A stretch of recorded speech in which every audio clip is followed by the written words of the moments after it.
If you are looking for some work from home tips so that you can stay productive and avoid a last minute rush in delivering your job, you are in the right place. If you're a freelancer or a remote worker, you know how challenging working from home is sometimes, from distractions to social media. Check your messages when you can. There's something important in there. Will those files be uploaded? Okay. I need to get them ready for the next meeting. The work from home tips I'm about sharing with you are tips I've gathered over the years, and they have helped me to remain productive and deliver my job on time. I do hope you find it beneficial too.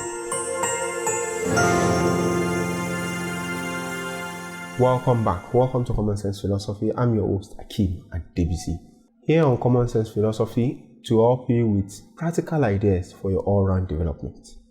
Today, we are discussing work from home tips to help you stay productive and deliver your job on time. It's not uncommon for we that work from home to wait for everyone else to go to work. Then, once everyone is out of home, you go to your table, sit, open up your laptop, and begin at your work. When you use this kind of routine for your work from home activities, you often find out that you only work on the most important and most urgent activities, leaving things to tarry and wait until the deadline is close at hand. Another shortcoming of engaging in your activities this way is that you get distracted easily. A notification from your phone, a news item, or Netflix can easily turn your work schedule upside down for the day. In order to help you remain productive working from home, every day as you sit on your table, take a white clean sheet of paper and write down 7 things you like to achieve today. Once you write down the 7 most important activities for today, rearrange them in the level of their importance. Once you've rearranged them, you begin at it, starting with the first item on the to-do list. Second, as you use this to-do list, you need to put this to-do list somewhere you can easily see it. Maybe in a drawer, on your computer, or somewhere else. As you work on the first activity, concentrate solely on that activity, and once that is done, don't jump to the next task. You take a 5 minutes break or more. This 5 minutes break is to help you refresh your mind, relax your body, and make you avoid burnout and depression. When you take break after an activity, you are giving your body some time to relax, to ease your pain.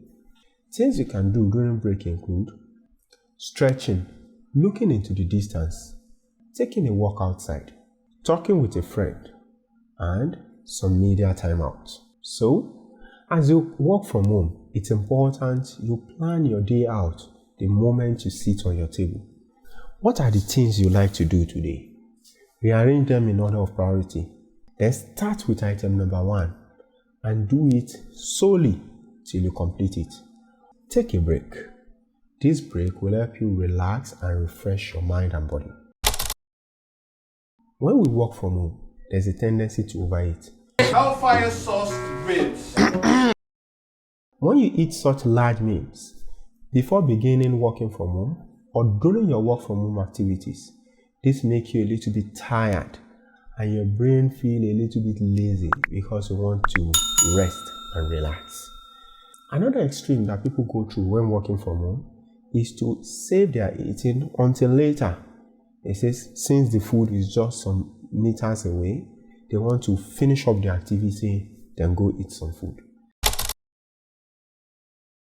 As you begin working from home, you need to eat sizable amount of food necessary to keep your body, your brain, and your mind sharp and alert to concentrate your energy on the work at hand.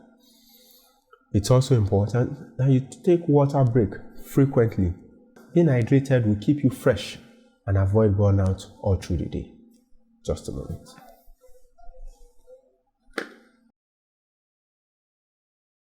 Other activities you can engage in to help you stay productive and avoid this crazy 9-minute rush is to maintain a morning routine, engage in exercises, and more importantly, track your progress. I do hope to hear from you how these tips has improved your work activities and help you become more productive. It's been your host, Akeem at DBC, on this episode of Commonsense Philosophy, where we help you with success tips for your all-round development. Before you go, head in the description below and download the free resource I have for you, just for stopping by. Until next week, remember, there are no obstacles to your greatness, but the obstacles you set yourself. We at Commonsense Philosophy are to help you remove those obstacles so that you can be the best you were born to be. Until next week Wednesday, bye for now.